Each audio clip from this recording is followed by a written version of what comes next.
time for us to continue this topic called basic concept of economics. In the previous lecture we have covered most of the chapter.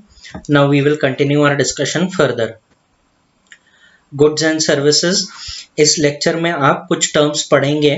Now what appears on the screen over here are terms or concepts which will be helpful for you to understand this subject further.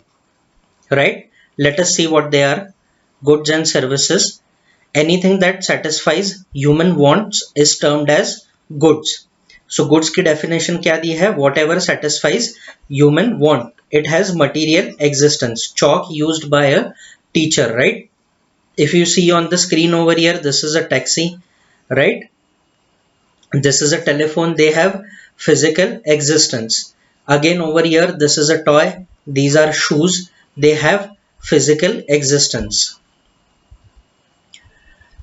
Services also satisfy human want, but they do not have any material existence. Now services given by a helper, services given by any professional, or say that by a teacher, they do not have any material existence or material form. ये services दिखाई नहीं देती है, right? So basic goods and services का मतलब क्या है? Anything that satisfies human wants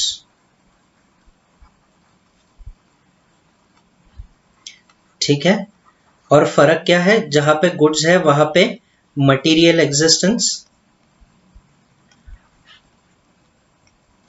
और जहां पे सर्विसेज है वहां पे no material existence. For services what you will mention, no material existence. बाकी everything is same, right? They have the capacity to satisfy human want, both of them. Next concept, utility. Utility का मतलब क्या होता है हम लोग जानेंगे. Utility का भी मतलब होता है वांट सेटिस्फाइंग कैपेसिटी. ठीक है. इस टर्म का जितना भी रेफरेंस आपके इस साल के सिलेबस में आएगा, ध्यान से पढ़ना, क्योंकि अगले साल 12th में ये बहुत ही ब्रीफ चैप्टर है. यूटिलिटी एनालिसिस एक सेपरेट चैप्टर है. तो utility, capacity of a commodity to satisfy human want और want satisfying power of a commodity is called utility. Again terms पूछे जा सकते हैं शॉर्ट आंसर्स में. What is utility, explain. तो आपको ये स्टेटमेंट लिख देना है. अभी मैं आपको कुछ एग्जांपल दूं. तो मान लो ये वीडियो लेक्चर चल रहा है, ठीक है. इसमें टीचर है और आप स्टूडेंट हो, राइट? अब क्या हो रहा है? Now I am using some equipment to teach, right? Equipment to teach. What is that equipment? Laptop. You are using an equipment to learn. ठीक है. How are you learning? Say you are using mobile. So what is my want? My want is to teach. What is your want? Your want is to learn. How are we doing it? I am doing it through laptop. You are doing it through mobile. So laptop has capacity to satisfy my want. Mobile has capacity to satisfy your want. Laptop has utility for me and mobile has utility to you. इतना simple इसका मतलब है. Value के concept को समझेंगे. Value has two approaches in economics. Value in use and value in exchange. तो ये आपके बोर्ड पे मैंने कंपाइल कर दिया है, स्लाइड में कंपाइल कर दिया है. Let us see. It refers to worth of a commodity. Underline कर लीजिए ये स्टेटमेंट. ये सारा टेक्स्ट आपके टेक्स्ट बुक में भी है, सारा कंटेंट आपके टेक्स्ट बुक का ही है, वहां पे भी आपको ये सारी चीजें मिल जाएगी. सो worth of a commodity in simple words it is usefulness of a commodity. ठीक है, तो वैल्यू इन यूज के लिए आप क्या दो टर्म्स यूज करेंगे, वर्थ और usefulness. Write this two characteristics, mention it, and your explanation will be foolproof. Example, no one has to pay price for sunshine, but its immense worth for life can never be doubted. Right or not? Is sunshine not useful?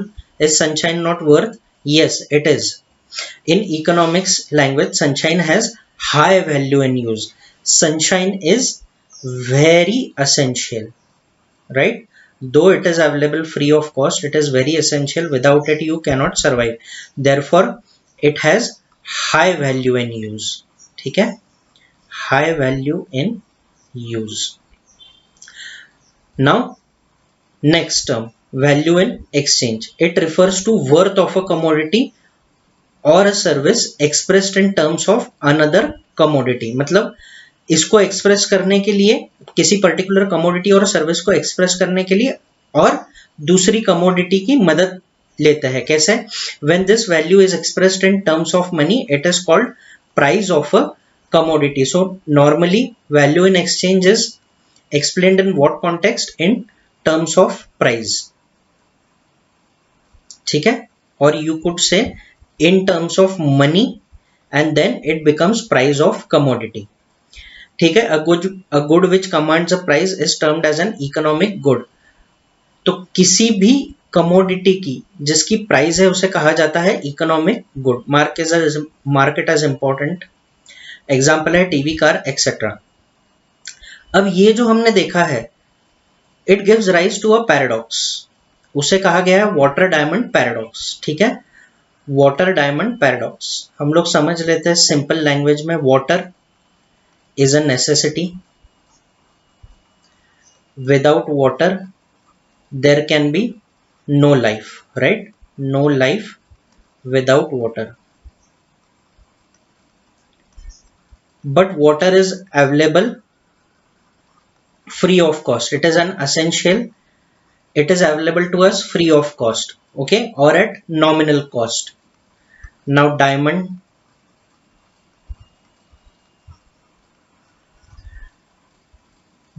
is not essential for life.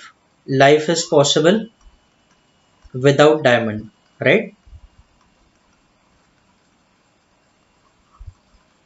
I have almost crossed half of my life but I haven't bought a diamond. उससे मेरी life पे कोई फर्क नहीं पड़ा, but अगर पानी नहीं मिलता तो शायद मैं आज पढ़ाता नहीं आपको, right?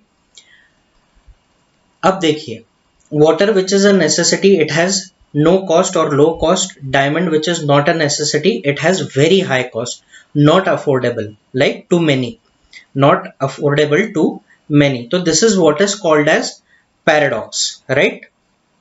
This is what is called as paradox. Paradox का मतलब है contradiction.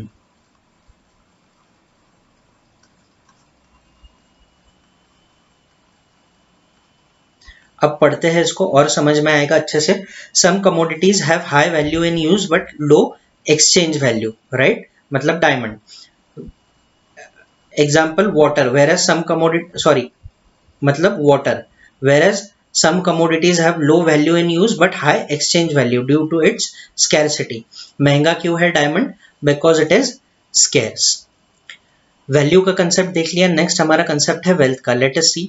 To be regarded as wealth, a commodity must possess the following characteristics.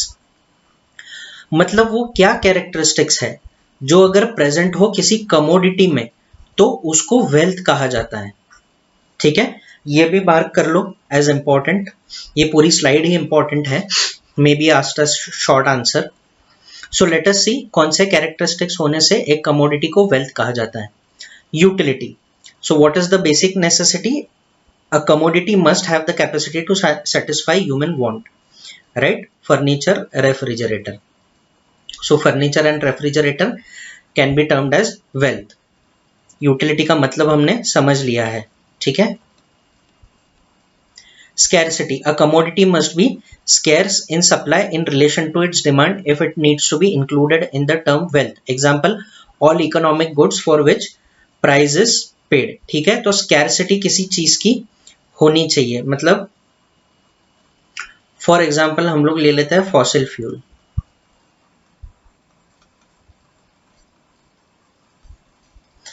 It is scarce और लिमिटेड, ठीक है, इसलिए it has high value. Demand भी बहुत ज्यादा है because all the vehicles run on some or the other kind of fuel, all the machinery run or some or the other kind of fuel, इसीलिए this can be called as wealth. जिनके पास भी ये resources है उनके लिए ये हो गया wealth. Transferability, a commodity should be transferable from one person to another, ठीक है। अगर ट्रांसफरेबल नहीं है तो उसे क्या बोला जाएगा, प्रॉपर्टी, जैसे लैंड और बिल्डिंग। अगर ट्रांसफरेबल है तो उसे हम लोग क्या कहेंगे, wealth. If the good is material or tangible, then only it is possible to transfer it from one place to another. Example, vehicle, jewelry. Next, externality. A good can be transferred only if it is external to human body. अभी कुछ लोग black marketing करते हैं, wrong practices करते हैं, black wrong practice,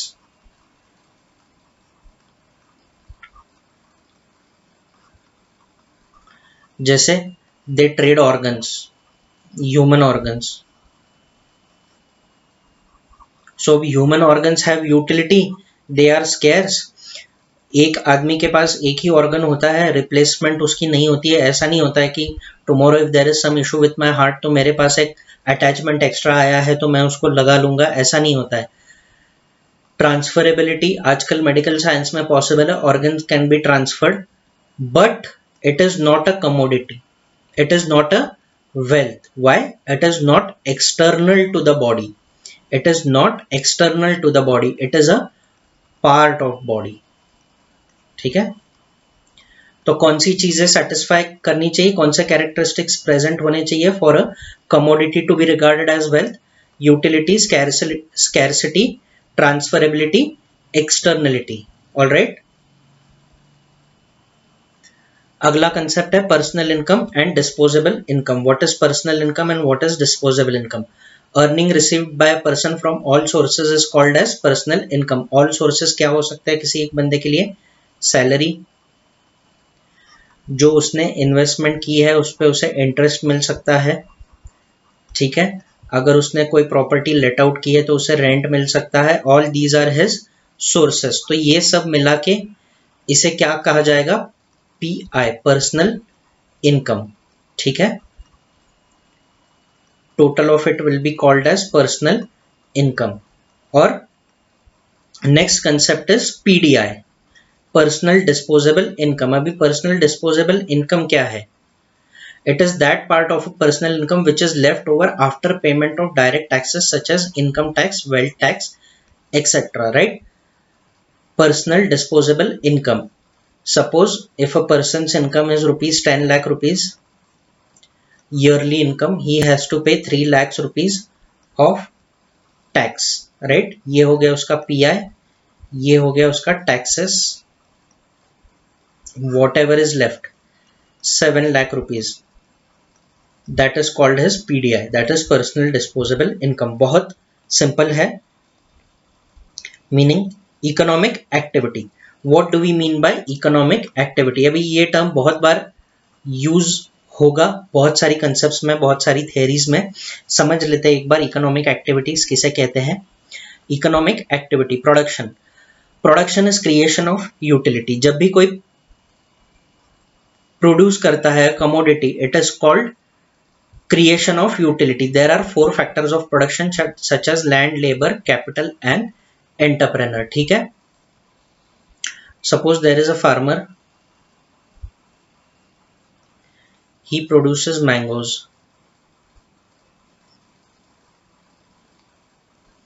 तो उसे इसके लिए क्या लगेगा? लैंड लगेगा, he will need a farm.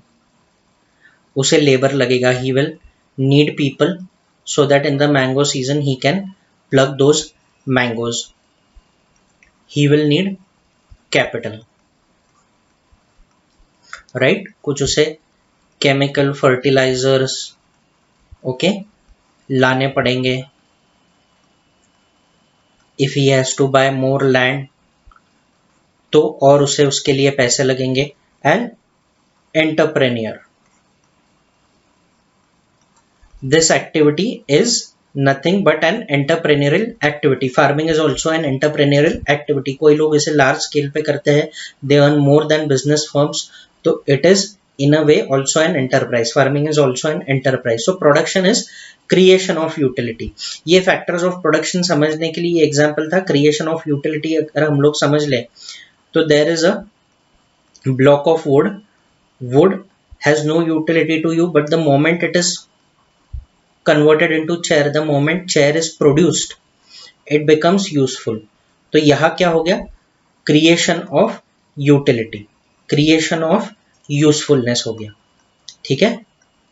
And this is an economic activity. हम लोग क्या पढ़ रहे हैं? What is an economic activity?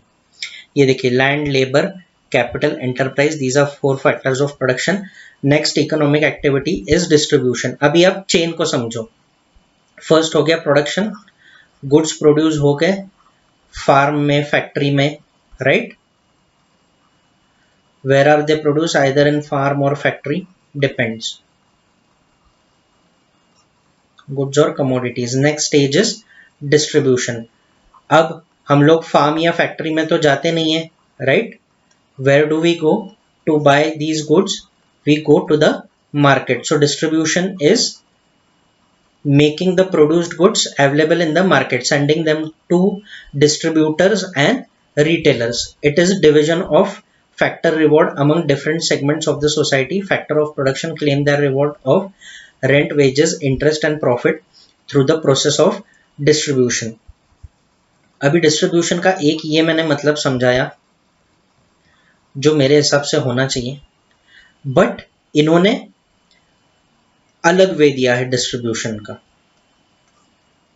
तो ठीक है, कोई बात नहीं, आप ये एस्पेक्ट भी पढ़ लो और यही एस्पेक्ट को एग्जाम में लिखो, because this is given to you in your textbook. अभी ये देखो, लैंड है, if some person is utilizing the land, तो उसको कुछ रिवॉर्ड होना चाहिए, तो the reward is in form of land.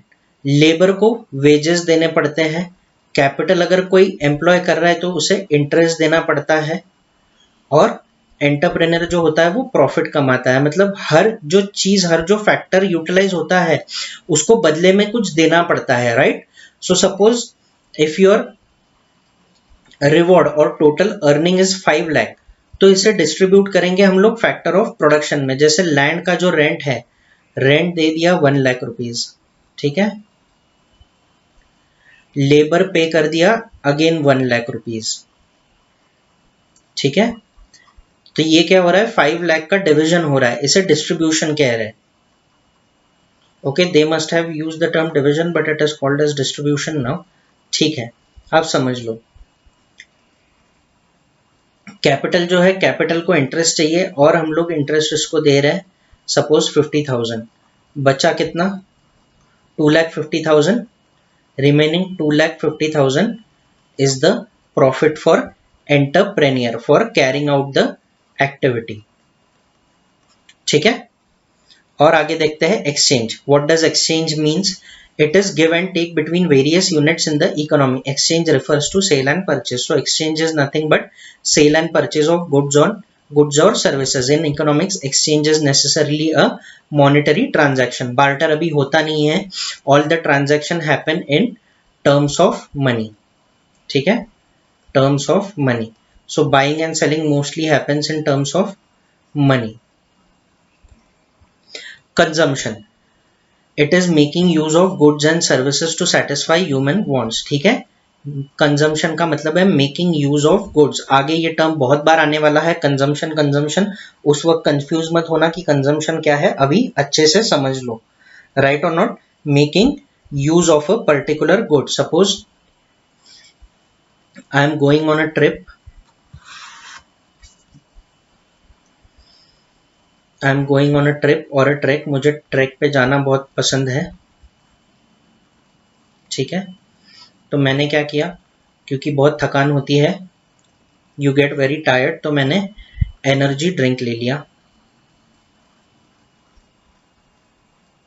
What ever, गैटोरेड और रेड बुल, जो भी एनर्जी ड्रिंक होता है, और मैंने क्या किया, during my track I have consumed it.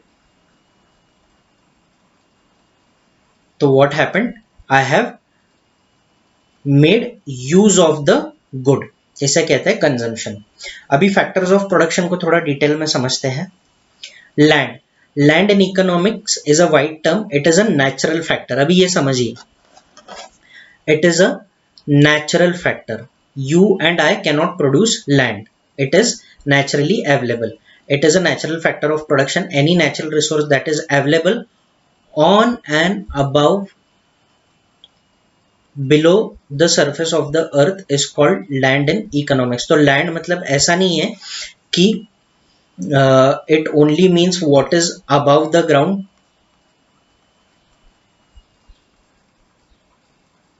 No, whatever is below the ground also means as land. ठीक है, जैसे माइंस होते हैं, they are generally underground, so that is also considered as land for the purpose of economics. Example, minerals which are found below the surface of earth, soil, water on the surface of earth, air, sunshine, wind are above the surface of the earth. So oil और minerals जो होते हैं वो below the surface of the earth होता है, air, sunshine वो जो होता है वो above the surface of the earth होता है. Land earns rent in productive way. हमने देख लिया, लैंड जिसका यूटिलाइज होता है उसको रेंट पे करते हैं. Labour is a human factor of production. अभी लैंड नेचुरल फैक्टर हो गया, लेबर ह्यूमन फैक्टर हो गया. ये बहुत जरूरी है. फैक्टर्स ऑफ प्रोडक्शन पे बहुत सारे क्वेश्चन आते हैं. फैक्टर्स ऑफ प्रोडक्शन ये एक्सप्लेन करने के लिए शॉर्ट टू लॉन्ग आंसर्स आते हैं. ये स्लाइड बहुत अच्छे से समझ लो, इसे इंपॉर्टेंट क्वेश्चन मार्क कर लो. Labor is a human factor of production. Any physical or mental effort undergone during the process of production to earn the reward of wage is called labor. ठीक है, physical और mental effort. जैसे carpenter है, he gives physical effort, right? Physical effort. ठीक है, और कौन है, टीचर है, teacher gives mental effort. Of course he gives physical effort as well, but mental aspect इसमें ज़्यादा होता है. Carpenter also gives mental efforts, but उसमें physical effort ज़्यादा होता है. Okay, and why do they do it? To earn the reward of wages. This is known as labor. Capital is a produced means for further production, right? Produced means for further production. It is man-made. Capital is the only man made factor of production. इसको mark कर दो, आपको पूछा जाएगा objective में which is only man made factor of production, तब कहना capital. Which is human factor of production, तब कहना labour. Which is natural factor of production, तब कहना लैंड. ध्यान से सुन लो, नोट डाउन कर लो. It is a man made factor of production which earns reward in form of interest. Capital मतलब जो भी अमाउंट लेकर आप बिजनेस स्टार्ट करते हो. जैसे अगर मैंने कोचिंग क्लासेस स्टार्ट कर दी and my total investment is 5 lakh rupees, तो ये हो गया मेरा कैपिटल, इसे कहते हैं कैपिटल. ठीक है, example, machinery, technology, factory, building, right. बहुत से लोग होते हैं जो कार रेंट पे देते हैं. Now that is also a capital equipment given on rent. तो उससे क्या हो जाता है, उनको अर्निंग हो जाती है. Entrepreneur is the organization who is real captain of the industry. तो ये जो सारे फैक्टर ऑफ प्रोडक्शन है, लैंड, लेबर, कैपिटल, इनको इफेक्टिवली यूज करने के लिए एक इंसान की जरूरत पड़ती है, entrepreneur, who is the captain of the industry. ठीक है, he is a special kind of labour who gets the work done to earn reward of profit. तो ये लेबर से काम करा लेता है. ठीक है, gets the work done from others. Land, labour and capital को अच्छे से यूटिलाइज करता है so that he is able to earn profit. This is what factors of production are. अभी मैक्रो इकोनॉमिक्स थोड़ा समझ लेते हैं। हमने माइक्रो इकोनॉमिक्स की डेफिनेशन देखी थी। Micro economics is the study of small और एग्रीगेट। मैं आपको रिमाइंड कर देता हूँ। अभी थोड़ा सा मैक्रो इकोनॉमिक्स के बारे में हम लोग पढ़ते हैं। What is macro economics? Macro economics means large और एग्रीगेट। हमने देखा था macros means large, so large, aggregate और टोटल। आप डीप में पढ़ेंगे इसको आगे। Micro economics is therefore study of aggregates covering the entire economy. तो जैसे इंडिविजुअल और पर्टिकुलर, स्पेसिफिक हम लोग माइक्रो इकोनॉमिक्स में पढ़ते थे, right? What do we use to do? Specific we use to learn in micro economics, right? तो अभी क्या हो रहा है? What are we doing? We are learning general. General क्यों कहा इसे? Because we are learning about entire economy, that is why इसे टर्म कर दिया जनरल, ओके? और this is large. Normally whole जो है वो माइक्रो इकोनॉमिक्स में हम लोग पढ़ते थे इंडिविजुअल, उससे बड़ा है। Individual is small, entire is large, ठीक है? So macroeconomics is therefore study of aggregates covering the economy such as total employment, national income, national output, total investment, total savings, total consumption, aggregate supply, aggregate demand, general price level, etc. ये सारे terms अभी बस याद रख लो। अगर इसमें से कुछ समझ में नहीं भी आ रहा हो तो कोई इसमें खास प्रॉब्लम नहीं है, क्योंकि आप डिटेल में पढ़ेंगे, ठीक है? तो ये देखो, ये सब कौन सी बेसिस पे स्टडी हो रहा है? नेशनल लेवल पे। The study is that of the entire economy, ठीक है? Study is that of the entire economy. समझ गए? डेफिनेशन ऑफ माइक्रो इकोनॉमिक्स, ऊपर मीनिंग था, यह डेफिनेशन है। केनेथ बोल्डिंग ने फिर से डेफिनेशन दिया है, इन्होंने ही माइक्रो इकोनॉमिक्स का भी डेफिनेशन दिया था। Macro economic deals not with individual quantities, okay, as such, but with the aggregates of this quantities, not with individual income but with national income, not with individual prices but with general price level, not with individual output but with national output। तो आप ये definition याद रखने के लिए not but का memory technique use कर लीजिए। Not with but with, right? So not with individual quantities but aggregate quantity. तो यहां पे क्वांटिटी लिख देते हैं, क्वांटिटी, क्वांटिटी, ठीक है? इंडिविजुअल, और ये डील करता है एग्रीगेट के साथ में। ये हो गया फर्स्ट। सेकंड क्या हो गया? Not with individual income but with national income. ये भी 2 मार्क के लिए आपको पूछा जा सकता है, what is macro economics and what is micro economics. तो पढ़ लो बच्चों अभी। Not with individual prices but with general price, not with individual output but with national output. So not but की मेमोरी टेक्निक, और ये 4 पॉइंट आप ऐसे नोट डाउन कर लो, आपको याद हो जाएगा डेफिनेशन। वेल्थ, वेल्थ का डेफिनेशन क्या है? National income, this reveals the total economic performance of a nation, it is referred to as total national income.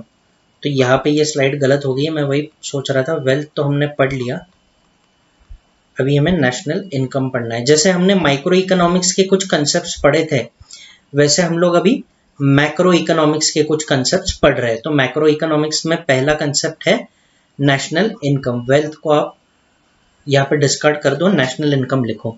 National income का मतलब क्या होता है? This reveals the total economic performance of a nation, so how the country is performing, it is referred to as total income of a country. In the economic sense, National income is aggregate monetary value of all final goods and services produced in an economy during a year. तो measure कैसे करते हैं? National income अगर इसको मैं NI कहूँ तो ये प्रोडक्शन कॉस्ट है, ठीक है। प्रोडक्शन कॉस्ट किस चीज की प्रोडक्शन कॉस्ट है? Of all the goods and services produced in an economy, goods plus services produced in an economy during a year, ठीक है, ड्यूरिंग अ ईयर,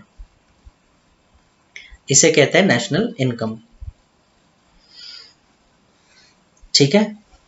इसको ऐसे मत बोलना कि मेरी सैलरी, मेरे डैड की सैलरी, मेरे मॉम की सैलरी, हमारे पूरे बिल्डिंग की सैलरी, इसका मतलब नेशनल इनकम नहीं है। National income is calculated in terms of production of goods and services. A national estimate measures the volume of commodities and service turned out during a given period counted without duplication. ये बहुत main criteria है, without duplication, counting में duplication नहीं होना चाहिए, ठीक है। Macro economic concept, आगे के और कुछ कंसेप्ट पढ़ते हैं हम लोग जो छोटे छोटे हैं। अगला कंसेप्ट है saving. It is that part of income which is set aside to satisfy future needs by foregoing current consumption. In other words, saving is that part of income which is not spent currently on consumption. क्या करता है? Suppose if some person is earning 50,000 rupees, what he will do? He will allot for his needs say 35,000 rupees. जो भी उसका घर का खर्चा है, उसकी नीड्स है, उसके लिए वो स्पेंड करेगा। अब ये बचे हुए 15,000 है, वो भी वो स्पेंड कर सकता है, but he forgoes the consumption, right.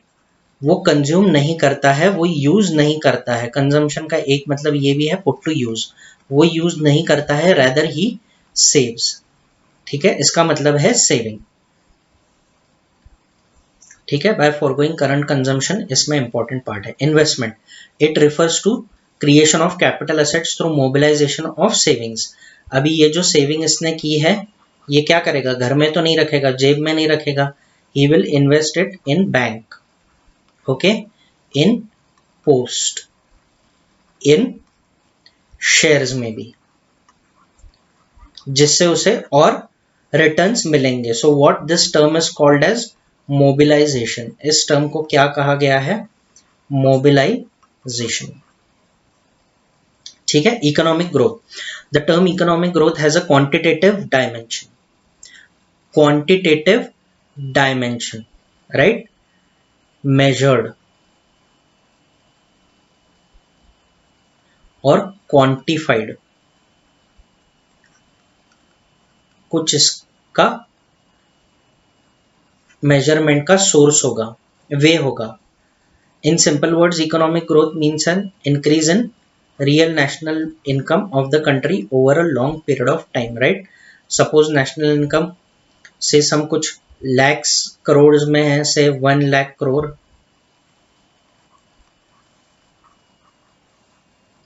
in 5 years span it rises to 2 lakh crore, तो ये हो गई इकोनॉमिक ग्रोथ, ठीक है, economic growth. And is it quantitative? Yes, 1 lakh and 2 lakh can be expressed as a quantity, ये इसका मतलब हो गया। Economic development, this is a wider concept which has qualitative dimension, ठीक है। अभी इकोनॉमिक ग्रोथ क्या है? Growth is qualitative, development growth is quantitative, development is qualitative. Economic development implies economic growth plus progressive changes in certain important variables which determine well-being of people. Example, education and wealth, ठीक है। तो हर चीज पे expenditure है। Suppose education और wealth पे expenditure है 50,000 crore, expenditure बढ़ गया 75,000 करोड़। जब 50,000 करोड़ एक्सपेंडिचर था तब there were suppose 10,000 schools and 5,000 hospitals in the country. अब क्या हो गया? इसमें क्वांटिटी भले बढ़े ना बढ़े, राइट, पर इसमें फैसिलिटीज शायद बढ़ गई होगी। 10,000 स्कूल्स जो है जो पहले नॉन डिजिटाइज थे उनको कंप्यूटराइज्ड कर दिया गया होगा। 5,000 हॉस्पिटल्स जहाँ पे स्पेशल ट्रीटमेंट की प्रोविजन नहीं होगी उसको अपडेट कर दिया गया होगा। ठीक है, तो पैसा खर्चा ज्यादा खर्चा हो गया, बट उससे क्वांटिटी नहीं बढ़ी, उससे क्वालिटी बढ़ी। This is known as economic development. Trade cycles are fluctuations in business. आपने बहुत बार सुना होगा डिप्रेशन आ रहा है, ये लोगों के डिप्रेशन के बारे में नहीं बात चल रही, ये इकोनॉमिक डिप्रेशन के बारे में बात चल रही है। ठीक है, डिप्रेशन आ रहा है, रिसेशन आ रहा है, बड़े लोगों को आपने बहुत बात करते हुए सुना होगा। बूम है, मार्केट बहुत तेजी में है, मार्केट बहुत मंदी में है। ठीक है, ये ऐसे टर्म्स आप हमेशा सुनते होंगे, तेजी, मंदी। So these are nothing but trade cycles. इनको क्या बोलते हैं? Trade cycles. ठीक है, these cycles are fluctuation in business, they are ups and downs. और इजी लैंग्वेज में इसे बोलना होगा तो अप एंड डाउन, तेजी होगी तो अप, मंदी होगी तो डाउन। ठीक है, मार्केट स्लैक है, मार्केट बूमिंग पे है। Ups and downs means fluctuation caused by inflation and depression. देखते हैं, inflation, continuous rise in price. Inflation भी आपने बहुत बार सुना होगा, महंगाई बढ़ रही है, महंगाई कभी कम नहीं होती। So inflation is continuous rise in general price level. Depression, continuous fall in overall prices and lowering down of economic activity in general. तो फॉल इन प्राइसेस तो नहीं होता है, बट मोस्टली इन रियलिटी, ये थियोरेटिकली है, in reality there is fall in jobs, job opportunity, और there is fall in income. ठीक है, सो ट्रेड साइकिल्स कौन सी दो मेन ट्रेड साइकिल्स है? Inflation, depression. अगर इसे सिंपल टर्म्स में बोलना चाहे तो up and down. Situation is either up or down, favourable, unfavourable. And that completes this wonderful chapter. मैंने इस चैप्टर में आपके ऑब्जेक्टिव्स और शॉर्ट आंसर्स, लॉन्ग आंसर्स भी कवर करने की कोशिश की है। If you have any other problem we will discuss it in a separate video. Study this chapter, बहुत इजी है, पढ़ के इसे खत्म कर लो, रिवाइज करते रहो, you'll score well. See you in the next topic.